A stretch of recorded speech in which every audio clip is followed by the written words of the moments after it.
শীতের দুপুরে রোজ ওই বাঙালির চিরাচরিত মেনু ডাল ভাত তরকারি না খেয়ে একদিন যদি বাজার থেকে আনা ফ্রেশ ফুলকপি দিয়ে ফুলকপির রসা তৈরি করে এভাবে ফ্রাইড রাইসের সাথে খাওয়া যায়, তাহলে কেমন হয় বলুন দেখি। ভাবলাম আজ শেয়ার করি আপনাদের সাথে একদম সহজেই ফুলকপির রসা বানানোর রেসিপি। এর জন্য প্রথমেই ফুলকপিগুলোকে টুকরো টুকরো করে কেটে একটা কড়াইতে পরিমাণ মতো জল দিয়ে অল্প নুন আর হলুদ সহযোগে ভাপিয়ে সিদ্ধ করে নিয়েছি। সাথে দিয়ে দিয়েছি বেশ কয়েকটা আলুর টুকরো। আলু ফুলকপিটা সিদ্ধ হয়ে গেলে এবার একটা মশলার পেস্ট বানিয়ে নিয়েছি।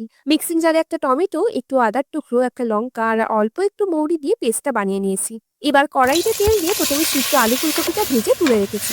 ওই কড়াইতেই আবারও একটু সর্ষের তেল দিয়ে একটু গোটা জিরে, শুকনো লঙ্কা, একটু গোটা গরম মশলা দিয়ে ভেজে ওই টমেটোর পেস্টে অ্যাড করে দিয়েছি। অল্প অল্প জল দিয়ে মশলাটা কষাতে কষাতে দিয়ে দিয়েছি বেশ কিছু কড়াইশুঁটি।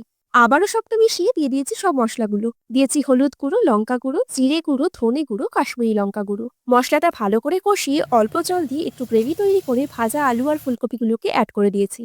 সবটা ভালো করে মিশিয়ে এবার পরিমাণ মতো জল দিয়ে স্বাদ মতো নুন অ্যাড করে ফুটতে দিয়েছি বেশ কিছুক্ষণ। লাস্টে চেরা কাঁচা লঙ্কা দিয়ে আবারও একটু ফুটিয়ে ধনেপাতা কুচি আর গরম মশলা গুঁড়ো দিয়ে গ্রেভিটা আরেকটু ঘন করে নামিয়ে নিয়েছি। নিরামিষ দিনে রুটি, পরোটা, ভাত, পোলাও সবকিছুর সাথে এই ফুলকপির রসা খেতে দারুণ লাগে। এখন সাবস্ক্রাইব ফর মোর রেসিপিস।